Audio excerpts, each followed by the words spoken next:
Roger Pritchett, and today he's going to give us some hints on how to deal with money, especially the way the economy is right now. So we might learn how to handle money in a very productive way today from Roger. Roger is working on his project too from the CC manual. So please listen to Roger as he speaks about financial peace. Financial peace, Roger Pritchett.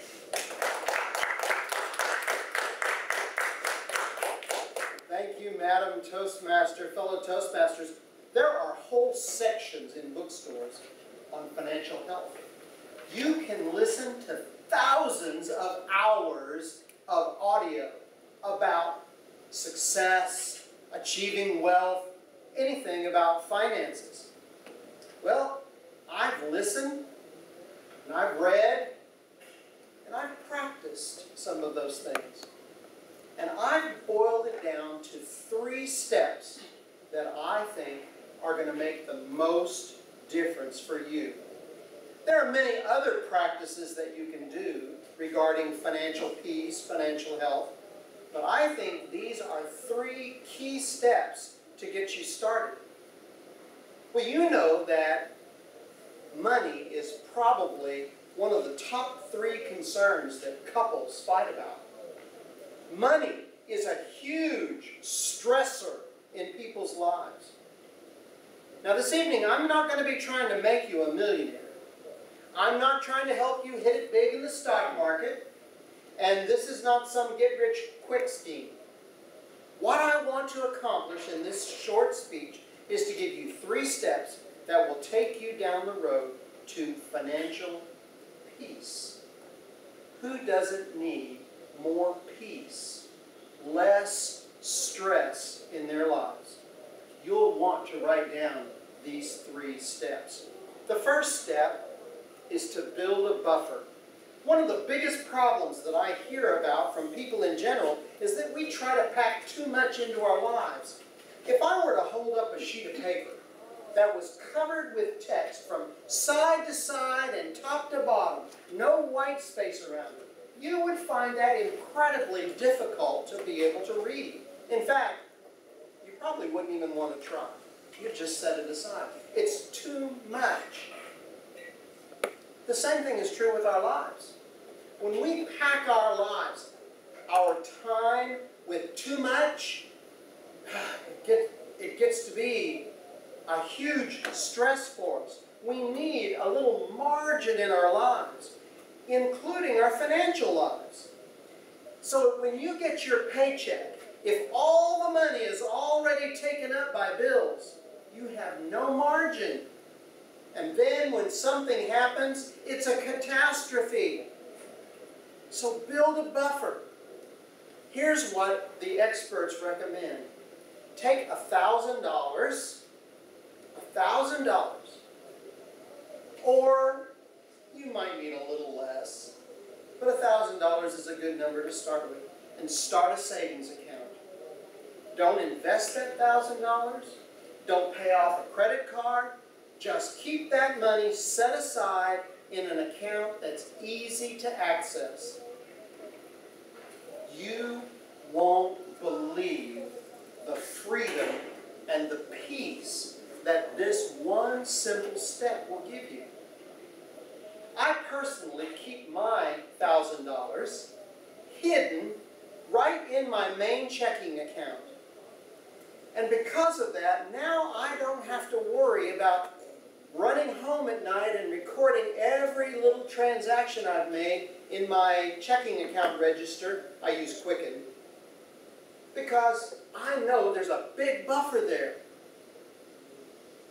I've got a cushion.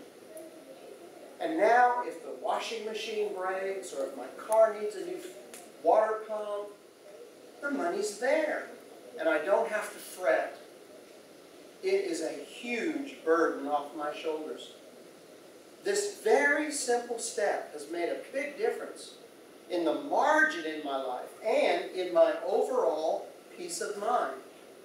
And by the way, putting in place the discipline to have this buffer is a huge asset. And that brings us to step 2. Get out of debt.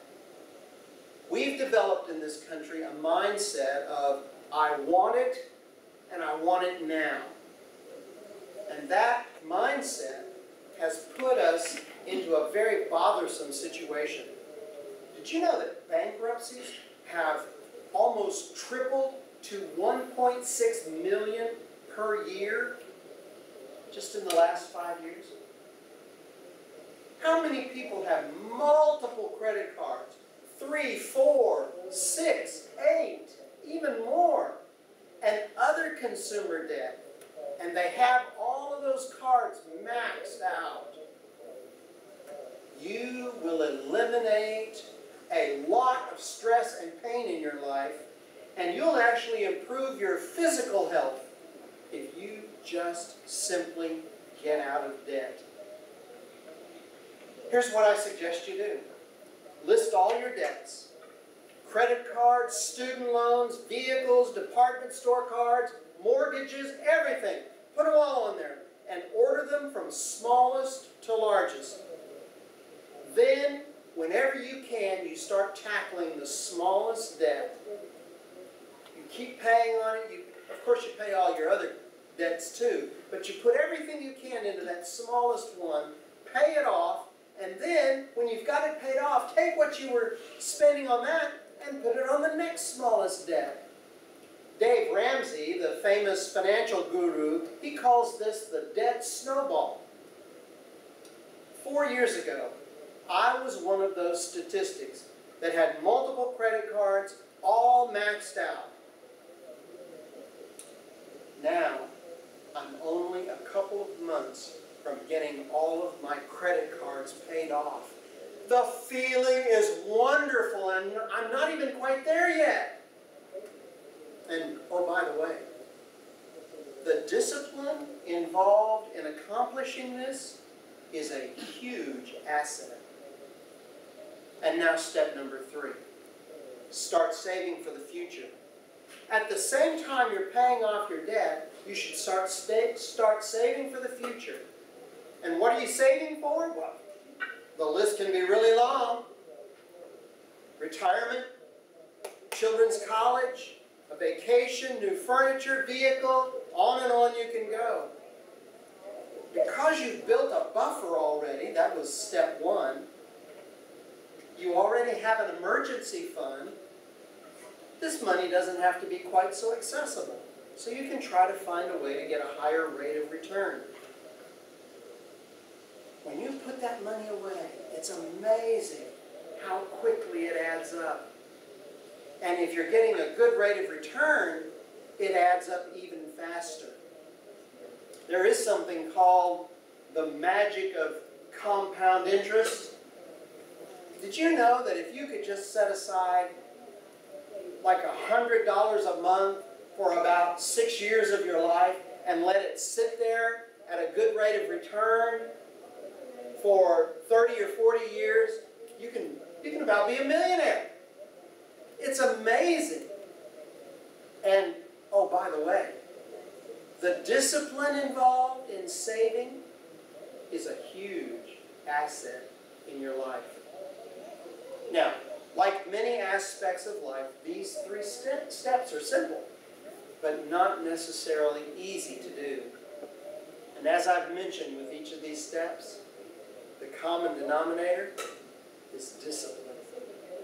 There are other financial practices that you can do, budgeting, investing. But if you'll just do these 3 steps, you will go a long way to getting your financial house in order and having financial peace. And as you consider what it will take to put these 3 hints into practice, the discipline it's going to take, I want you to answer this question. How important is financial peace to you? Madam Toastmaster.